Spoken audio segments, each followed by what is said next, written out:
Summa qala hafizahullahu ta'ala ad-du'a. Doa. Apa itu doa? Doa secara bahasa itu bermakna talabul at-talab minal adna ilal a'la. Itu secara bahasa. At-talab minal adna ilal a'la. Doa adalah secara bahasa adalah permintaan dari seseorang yang lebih rendah derajatnya kepada yang lebih tinggi apa? Derajatnya. Permintaan dari yang rendah kepada yang lebih tinggi. Secara bahasa nih, anak bilang kepada orang tuanya, saya minta uang jajan. Ini secara bahasa namanya apa? Doa. Murid berkata kepada gurunya, tolong Pak, saya minta apa namanya? Ini dan itu. Ya, maka ini apa? Doa. 6. Maka secara syariat, adapun secara syariat tentunya doa adalah permintaan hamba kepada Allah Ta'ala. Hamba di bawah tentunya derajatnya, jelas. Maka secara syariat doa adalah talabul abdi ya al khaira min Allah. Maknanya secara umum seperti itu. Talab adalah permintaan kebaikan dari seorang hamba kepada Allah Subhanahu wa taala.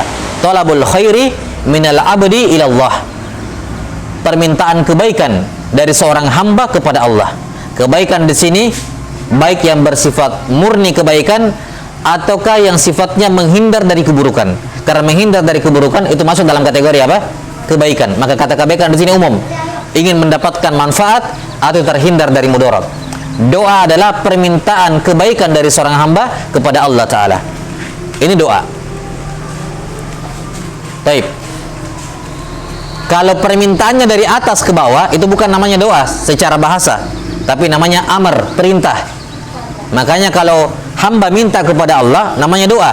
Tapi kalau Allah meminta kepada hamba melakukan sesuatu, itu namanya apa? Amar, perintah. Itu dibedakan secara bahasa. Doa dari bawah ke atas, amar dari atas ke bawah. Kalau setingkatan, sama-sama seumuran, sama-sama santri, sama-sama siswa, sama-sama guru, sama-sama orang tua, bersaudara, ini namanya dalam bahasa Arab namanya iltimas. Iltimas itu adalah permintaan dari orang yang selevel tingkatannya. Itu namanya apa? Iltimas. Maka tolabun itu permintaan. Dalam bahasa Arab tolab ada 3. Amar, doa, iltimas. Ya, sampai sini. Dalam bahasa Arab tolab permintaan ada 3. Yang pertama namanya doa. Kapan itu? Kalau tolabnya dari yang bawah ke atas. Yang kedua amar. Kapan itu? Kalau tolabnya dari atas ke bawah. Yang ketiga namanya iltimas. Kapan? Kalau tolabnya ya selevel. Ya, tidak ada yang di atas, enggak ada yang di bawah. Baik. Dikatakan di sini ad-doa. Maknanya jelas. Doa adalah permintaan kebaikan dari hamba kepada Allah Ta'ala. Dan doa ini adalah ibadah, bahkan ibadah yang terbesar. Ad-du'a'u huwal ibadah. Kata Nabi sallallahu alaihi wasallam. Doa adalah ibadah. Bahkan dia adalah ibadah yang terbesar. Kenapa? Karena tidak ada satupun ibadah yang dikerjakan kecuali ada doa di dalamnya. Itu tidak, kecuali ada doa di dalamnya. Mau masuk WC, Allahumma inni a'udzubika minal khubuthi wal khubais. Keluar gufronak. Mau menguburkan jenazah, bismillah ala millati Rasulillah. Yani bismillah ini mengandung makna doa. Jelas sampai sini? Mengandung makna doa. Apalagi yang sifatnya ibadah mahdhah. Salat, penuh dengan doa. Nah, maka doa adalah ibadah terbesar karena tidak ada ibadah kecuali di dalamnya ada doa. Baik. Di sini beliau fokus ke pembahasan adab berdoa. Iya, adab berdoa. Baik. Adab berdoa itu ada 10. Adab berdoa ada 10. Cuman kata adab di sini mencakup umum. Ada yang syarat sahnya doa, syarat diterimanya doa, ada yang sekedar adab-adab tambahan. Iya. Ada 10 syarat doa disebutkan oleh Ibnu Jama'ah, Badruddin Ibnu Jama'ah rahimahullahu taala dalam dalam 3 bait syair. Dalam 3 bait syair. Ini kalau dihafal 3 bait syairnya, maka sudah masalah adab berdoa, syarat-syarat diterimanya doa sudah dihafal semuanya. Ya. Kata Ibnu Jama'ah rahimahullahu taala, qalu syurutud du'ail mustajabi lana ashrun biha basyirid da'i bi iflahi. taharatun wa salatun ma'hu manadamun waqtun khusyu'un wa husnul dhanni ya sahi wa hillu qutin wala yad'u bi ma'siyah wala yad'u bi ma'siyatin wasmun yunasibu makrunun bi ilhahi. Jadi bait syair ini semuanya berakhiran ha, ya, berakhiran ha. Kata Ibnu Jama'ah rahimahullahu taala, qalu syurutud du'ail mustajabi lana. Mereka berkata, yakni para ulama mengatakan syarat-syarat doa yang mustajabah bagi kita, yakni bagi kita yang berdoa ada berapa? Asyrun biha basyirid da'i bi iflahi. Ada 10 adab berdoa, berikanlah kabar gembira bagi orang berdoa dengan keberuntungan kalau dia memenuhi 10 perkara ini. Jelas? Ada 10 adab berdoa yang kalau seorang memenuhinya berikan kabar gembira. Asyrin biha basyirid da'i bi iflahi, atau asyrun biha basyirid da'i bi iflahi. Ada 10 syarat doa, siapa yang memenuhinya maka kabar gembira bagi dia dengan keberuntungan, yakni akan dikabulkan doanya. Kalimat Ibnu Jama'ah syurutud doa, kata syurut di sini bukan bermakna syarat, yakni syarat syah atau kalau tidak terpenuhi berarti doanya tidak syah, tidak dikabulkan, bukan. Kata syarat di sini mencakup syarat dan adab-adab tambahan.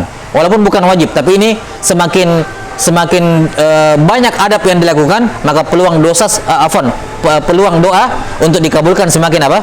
Semakin besar. Semakin banyak adab yang dia lakukan dalam berdoa, maka peluang doa dikabulkan semakin besar. Ada 10. Kalau dia cuma lakukan 4, berarti kemungkinannya ya 4 juga. Ya. Jelas sampai sini? Baik. Ada 10. Apa adab-adab berdoa ini? Yang pertama kata beliau, taharatun wa salatun ma'hu manadamun. Taharatun, berwudu, bersuci dulu. Bersuci bukan syarat diterimanya doa, tapi adab. Kalau seorang melakukannya, maka peluang dikabulkan doanya lebih besar. Maka tohara itu adalah adab dalam berdoa, bukan syarat diterimanya, tapi sekedar adab. Dan adab memperbesar peluang dikabulkannya doa. Toharatun wa salatun, yang dimaksud salat di sini adalah apa? Bersalawat kepada Nabi sallallahu alaihi wasallam, bukan salat ya, tapi salat di sini bermakna salawat kepada Nabi sallallahu alaihi wasallam. Dianjurkan membaca salawat. Salawat sebelum doa juga adab, bukan syarat. Bukan syarat diterimanya doa, tapi adab. Kalau dilakukan, maka peluang terkabulkannya doa lebih besar. Toharatun wa salatun ma'hu manadamun, diiringi dengan penyesalan akan dosa-dosa. Nah, kalau ini ya, ini kata para ulama termasuk mimbabil adab, ya. Mimbabil adab seorang menyesali dosa-dosanya. Mimbabil adab seorang menyesali apa? Dosa-dosanya. Toharatun wa salatun ma'hu manadamun. Tohara, salawat, ma'huma, keduanya disertai dengan nadamun, penyesalan akan dosa-dosa. Yang keberapa? Yang keempat, waqtun khusyu'un wa husnul dhanni ya sahi. Yang keempat, waktun, berdoa di waktu-waktu mustajabah. Semua waktu boleh berdoa, tapi kalau dia berdoa di waktu mustajabah, peluang terkabulkannya lebih besar. Dan ini bukan syarat syahnya doa, melainkan adab. Adabnya seorang berdoa di waktu-waktu mustajabah. Waktu mustajabah pembahasannya di tempat lain. Saya kira jelas ya, sudah ma'ruf lah itu. Waktu-waktu mustajabah. Toharatun waktun khusyu'un. Syarat yang kelima khusyuk. Fokus dalam berdoa. Hatinya tidak ghafil, tidak kemana-mana hatinya. Nah, ini syarat doa, syarat dikabulkannya doa, karena kalau seorang itu khusyuk dengan doanya. Jangan doa tapi pikirannya kemana-mana. Ini ibarat minta tapi dia sendiri tidak fokus dengan permintaannya. Maka khusyuk merupakan syarat diterimanya doa. Waktun khusyu'un. Syarat yang keenam ya. Wa husnul dhanni ya sahi. Dan husnuzon kepada Allah, wahai sahi, yakni asal kalimatnya wahai sahibi, wahai sahabatku, gitu ya. Cuman dihilangkan, ya, dihilangkan, dikatakan ya sahi. Waktun khusyu'un wa husnul dhanni ya sahi. Berdoalah di waktu mustajabah, khusyuklah engkau dan husnuzonlah kepada engkau, kepada Allah, wahai sahabatku. Ya, ini apa? Husnuzon bahwa Allah akan mengabulkan apa? Doanya. Kapan dia mengatakan Allah tidak akan mengabulkan atau lama mengabulkan, dalam hatinya muncul dalam benaknya sekecil apapun mengatakan kayaknya doaku tidak dikabulkan, ya sudah, itu suudzon kepada Allah. Dan husnuzon adalah syarat diterimanya doa, syarat bukan adab, syarat. Kalau mau diterima doanya harus husnuzon kepada Allah. Berapa sudah? 6. Yang ketujuh, wahillu qutin wala yad'u bima'siyatin. Yang ketujuh apa? Hillu qut. Berapa sekarang sudah? Yang ketujuh? Iya. Hillu qutin, makanan yang halal. Qut itu makanan, makanan pokok, tapi mencakup semua jenis makanan tentunya. Halalnya makanan ini syarat diterimanya doa, bukan adab. Ini syarat, harus makanannya halal. Ya. Wa hillu qutin wala yad'u bima'siyatin. Dan adab yang ke-8, dia tidak berdoa untuk maksiat. Ini juga syarat diterimanya doa. Kapan doanya untuk maksiat, maka tidak akan dikabulkan, walaupun semua terpenuhi yang lain. Tapi kalau doanya untuk maksiat, ya Allah mudah-mudahan undian togel saya yang naik misalnya. Ya Allah saya berdoa mudah-mudahan si fulan itu mati saja gitu ya. Ya, atau berdoa untuk memutus silaturahmi. Ya, mendoakan keburukan, ini tidak dikabulkan. Wala yad'u bi ma'siyah. Mendoakan apa? Yang sifatnya maksiat. Kalau orang zolim, orang dizolimi, dia doakan keburukan kepada orang yang dizolimi, yang menzoliminya, itu bukan doa maksiat, itu hak dia. Bila sampai sini, ini doa untuk bermaksiat. Ya. Yang ke-8, wala yad'u bi ma'siyah. Ini syarat diterimanya doa. Yang ke-9, wasmun yunasibun makrunun bi ilhahi. Yang ke-9, gunakanlah nama Allah yang sesuai dengan permintaanmu. Wasmun yunasib. Ini termasuk tawassul dengan Asmaul Husna. Kalau mau minta rahmat, pakai nama Allah, ya Rahman, ya Rahim, irhamni. Mau minta ampunan, ya Ghaffar, ya Tawwab, ya Ghafurur Rahim. Ya. Taqabbal taubati, atau Allahumma ghfirli. Ya, fa innaka antal Ghafurur Rahim, dan seterusnya. Wasmun yunasib, menggunakan nama yang sesuai, ini adab, bukan syarat. Menggunakan nama yang sesuai, wasmun yunasib, itu adab, bukan syarat. Artinya kalau mau dikatakan Allahumma ghfirli, ya bisa. Dan digunakan nama yang sesuai. Tapi ini adab, digunakan semakin besar peluang dikabulkan. Yang terakhir, wasmun yunasibun wasmun yunasibu makrunun billahi. Ya, gunakan nama yang sesuai dengan permintaan kamu, nama Allah yang sesuai dengan permintaan kamu, makrun, dan gandengkan itu dengan ilhah. Tahu ilhah? Ilhah itu minta tapi sampai dalam tanda kutip merengek-rengek, gitu. Kalau anak kecil minta dibelikan, dari kabulkan, merengek sampai dikasih, itu namanya ilhah. Minta dengan betul-betul merendahkan diri, dengan betul-betul pengen betul, ya Allah, itu maksudnya ilhah, pengen betul dikabulkan. Jadi bukan ya Allah kalau mau dikabulkan syukur, kalau tidak dikabulkan juga tidak apa-apa. Ini nggak boleh, tidak dikabulkan doanya kalau seperti itu. Ilhah ini syarat diterimanya doa, bukan adab, ini syarat. Orang kalau tidak ilhah, tidak akan dikabulkan doanya. Artinya begini, ya Allah saya minta ini, tapi dalam hatinya, kalau dikabulkan alhamdulillah, kalau enggak juga enggak apa-apa. Berarti kamu tidak terlalu butuh, kamu tidak ilhah. Bila sampai sini, maka tidak boleh sungkan-sungkan kepada Allah dalam beribadah, dalam berdoa. Tidak ada kata-kata sungkan, tidak ada sopan-sopan dalam masalah ini. Minta kepada Allah. Ilhah, merengek-rengek kepada Allah Ta'ala, minta. Jangan ya kalau dikasih syukur, kalau enggak juga enggak apa-apa. Ini bukan ilhah. Nggak akan diterima doanya kalau seperti itu. Maka minta betul-betul, serius mintanya, merengek-rengek kepada Allah Ta'ala, minta. Jelas sampai sini? Baik. Ini 10 syarat doa. Gabungan antara syarat dan adab. Kapan terkumpul semuanya, maka insya Allah doanya dikabulkan. Qala Nabi sallallahu alaihi wasallam, insya Allah di sini kata para ulama, tahqiqan la ta'liqan. Kapan seorang memenuhi 10 perkara ini, pasti, bukan insya Allah dalam artian semoga, tapi pasti, insya Allah, tahqiqan la ta'liqan. Ya, pasti dikabulkan, bukan semoga dikabulkan, pasti dikabulkan kalau 10 ini dilakukan. Mengapa? Kenapa kita bisa pastikan? Karena Allah yang memastikan sendiri. Kita tinggal memastikan apa yang Allah pastikan. Wa qala rabbukum ud'uni astajib lakum. Memenuhi syarat-syaratnya, terhalang semua hilang semua penghalangnya, Allah jamin, Allah pastikan astajib lakum. Maka bukan kita yang memastikan, kita hanya memastikan apa yang Allah sudah pastikan terlebih dahulu dalam Al-Qur'an. Kapan terpenuhi semuanya, maka pasti dikabulkan oleh Allah Ta'ala. Taib. Kita lihat di sini dalilnya. Qala Nabi sallallahu alaihi wasallam, yustajabu li ahadikum ma lam ya'jal, yaqulu da'autu falam yustajab li. Kata Nabi sallallahu alaihi wasallam, akan dikabulkan doa kalian selama dia tidak tergesa-gesa dalam berdoa. Bagaimana bentuk tergesa-gesa dalam berdoa? Dia berkata, da'autu, saya sudah berdoa, falam yustajab li, tapi belum dikabulkan. Taib, ini melanggar yang mana ini? Hah? Dari 10 tadi. Husnuzon. Husnuzon yang dilanggar. Kenapa? Saya sudah berdoa tapi Allah belum kabulkan. Berarti apa? Su'uzon kepada Allah Ta'ala. Maka ini melanggar husnuzon. Karena itulah kita katakan husnuzon itu syarat, bukan adab. Syarat diterimanya doa, bukan sekedar adab. Jadi dari 10 tadi, yang mana yang merupakan syarat?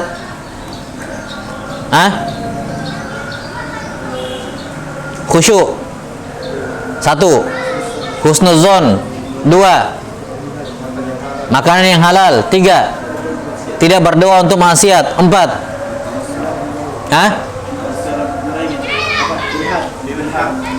iya, kemudian apa? Ilhah, ada 5. Jadi ada 5 syarat doa, ada 5 adab berdoa yang tersebut dalam 3 bait syair tadi. Qalu syurutud du'ail mustajabi lana asyrun biha basyirid da'i bi iflahi. Iya. Qalu syurutud du'ail mustajabi lana asyrun biha basyirid da'i bi iflahi. Taharatun wa salatun ma'hu manadamun waqtun khusyu'un wa husnul dhanni ya sahi wa hillu qutin wa la yad'u bi ma'siyatin wasmun yunasibu maqrunun bi ilhahi. 6. Summa qala hafizahullah, pada subbab yang terakhir dalam hak Allah, at-taswir, menggambar. Kenapa menggambar dikategorikan, atau larangan menggambar di sini secara khusus? Larangan menggambar dikategorikan dalam haknya Allah. Karena akan disebutkan dalam hadis bahwa orang yang menggambar makhluk yang bernyawa itu menyerupai perbuatannya Allah Ta'ala, dan termasuk haknya Allah, tidak boleh diserupai perbuatannya. Dalam hal ini mencipta, tidak ada yang mencipta selain Allah Ta'ala. Maka termasuk haknya Allah, seorang tidak menggambar makhluk yang bernyawa, sebagaimana kita akan terangkan nanti. Baik, kita lihat kata beliau, at-taswir, membuat surah, membuat gambar. An Abi Juhaifah radhiyallahu anhu annahu qala la'ana an-nabiy sallallahu alaihi wasallam al-musawwir, bahwa Nabi sallallahu alaihi wasallam, kata Abu Juhaifah, Nabi sallallahu alaihi wasallam melaknat para penggambar, yakni menjauhkan dari rahmat Allah, berdoa agar orang itu dijauhkan dari rahmat Allah. Siapa itu? Al-musawwir. Menunjukkan bahwa menggambar makhluk bernyawa ini dosa besar, bukan dosa kecil, karena diancam pakai laknat. Tidak bisa terhapus dengan amal-amal soleh, harus taubat. Dalil yang kedua, qala an-nabiy sallallahu alaihi wasallam, kullu musawwirin finnar yuj'alu lahu bi kulli suratin sawwaraha nafsan fatu'adzibuhu fi jahannam. Semua penggambar akan berada di dalam neraka pada hari kiamat. Akan ditiupkan pada setiap gambar yang dia gambar, akan ditiupkan roh, nafs, nyawa di dalamnya. Fatu'adzibuhu fi jahannam, maka gambarnya ini akan menyiksa dia pada hari kiamat. Ya. Gambarnya akan menyiksa dia pada hari kiamat. Mau gambar robot, ya, mau gambar anime, mau gambar yakni walaupun tidak ada orang yang model kayak begitu mukanya di kehidupan nyata. Ya. Tapi ketika dia membentuk surah, orang sudah tahu ini adalah makhluk bernyawa. Sekedar bikin kepala, leher, tangan, kaki, lidi-lidi begitu. Ini apa? Orang tahu ini manusia ini. Cuma dalam bentuk seperti ini sudah membentuk surah. Jelas sampai sini? Maka hadis yang kedua di sini menafsirkan hadis di atas. Hadis yang pertama. Hadis di atas, hadis yang pertama umum. Allah melaknat penggambar. Lah, bagaimana dengan gambar pohon, gambar langit, gambar ini? Ditaksis dalam hadis yang kedua, ini khusus bagi gambar-gambar yang ada nafsannya. Kenapa? Karena pada hari kiamat akan ditutupkan roh padanya. Maka dari dua hadis ini kita bisa mengambil kesimpulan bahwasanya untuk gambar-gambar yang tidak bernyawa maka boleh. Makanya dari Ibnu Abbas radhiyallahu anhu disebutkan, ya, kalaupun dia menggambar manusia maka dipotong kepalanya. Karena manusia tanpa kepala bukan manusia namanya. Misalnya ini, apa hukumnya? Saya menggambar seluruh tubuh kecuali kepala. Boleh tidak? Jawabannya boleh. Semua badan, semua tubuh kecuali kepala. Boleh atau tidak? Boleh, karena tidak ada makhluk, tidak ada kepala, tidak ada model manusia dari kepalanya. itu tidak bernyawa lagi kalau begitu. Jelas sampai sini ya? Maka patokannya bernyawa atau tidak bernyawa.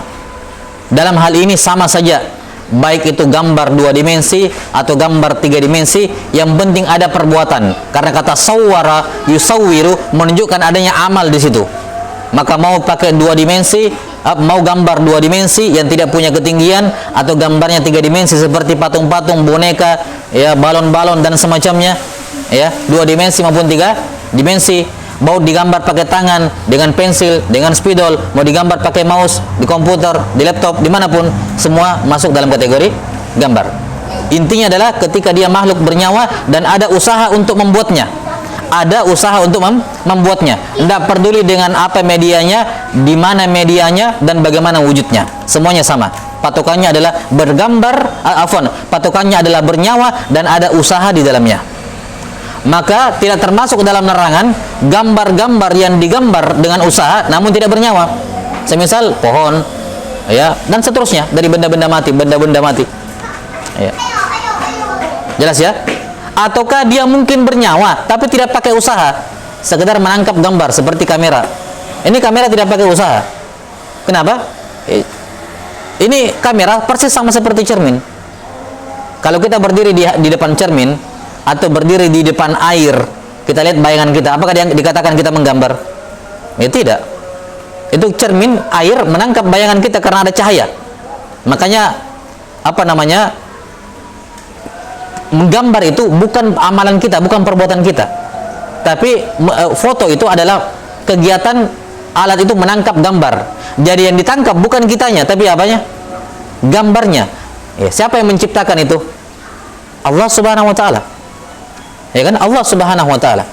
Nah, maka hasil gambar bernyawa dari fotografi, baik itu foto maupun video, karena video itu adalah foto yang bergerak, kan begitu ya? Video itu adalah foto yang bergerak, maka hukumnya sama. Maka kalau ada yang membedakan foto boleh, video nggak boleh, itu nggak paham permasalahan. Jelas sampai sini? Nggak paham permasalahan, karena foto, video hanyalah foto yang bergerak dalam berapa ya? 70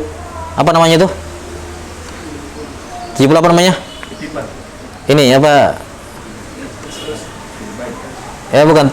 Pokoknya kalau kita bahasa 70 gambar per detik. Nah, kalau kayak film kartun kita gambar kertas tuh, ya kan? Kemudian kertasnya digerakkan, itu kan gambarnya kayak bergerak. Padahal itu cuman gambar diam, cuman kertasnya yang kita gerakkan. Iya. Apa istilah dalam ini tuh saya lupa. Iya. Jadi 70 bukan pixel, ada istilah saya lupa. La ya Allah. Iya, pokoknya 70 layar lah per detik. Jadi 1 detik 70 yang muncul, sehingga kayak bergerak. Tapi hakikatnya dia foto. Maka tidak tepat kalau dibedakan antara foto dengan video. Sama saja hukumnya. Dua-duanya boleh. Selama sifatnya menangkap bayangan. Bukan ada usaha menggambar dengan baik dengan tangan maupun dengan kamera, dengan laptop misalnya. Itu ada usaha di situ. Taib. Kemudian yang kedua, masalah patokannya adalah tidak boleh bernyawa. Sekarang pertanyaannya, boleh nggak saya gambar leher ke bawah, full leher ke bawah? Jawabannya apa? Boleh, karena tidak ada makhluk yang seperti itu. Boleh nggak saya gambar setengah badan ke atas? Boleh atau tidak? Hah? Boleh atau tidak boleh? Ya, setengah badan. Ada nggak manusia bisa hidup setengah badan? Ada kan? Iya, selama jantungnya masih ada, ya kan? Ada kan orang yang cuma sampai setengah badan masih hidup kan? Ada. Maka itu masih masuk dalam kategori bernyawa. Karena ada yang seperti itu. Maka tidak boleh menggambar setengah badan. Ingat, sekali lagi, foto sudah kita keluarkan, kamera sudah kita keluarkan, hukumnya boleh. Ini pakai usaha ini. Jelas, yang pakai usaha. Setengah badan ke atas nggak boleh. Setengah badan ke bawah boleh. Silakan. Atau bahkan leher ke bawah juga boleh. Yang penting tidak di kepalanya. Karena patokannya adalah kepala. Karena itu termasuk kekeliruan dalam hal ini. Ketika orang menggambar makhluk bernyawa, cuman matanya ditutupin. Ya, kayak penjahat gitu ya. Ya, di blur matanya, atau dikosongkan kepalanya, tidak pakai hidung, mata dan seterusnya. Ini kekeliru nggak cukup. Harus dihilangkan kepala utuh. Utuh kepalanya dihilangkan, bukan cuma di amplas gitu ya, dikasih rata. Ya, masalah. Nggak cukup, harus kepala semuanya hilang. Nah, Allahu taala alam bisawab. Saya kira cukup sampai di sini. Wal ilmu indallah. Nas'alullah taala yu'allimana mimma yanfa'una wa ayyanfa'ana bima 'allamana. Innahu waliyyu dzalika wal qadiru alaih. Subhanakallahumma wa bihamdik asyhadu an la ilaha illa anta astaghfiruka wa atubu ilaik. Walhamdulillahirabbil alamin.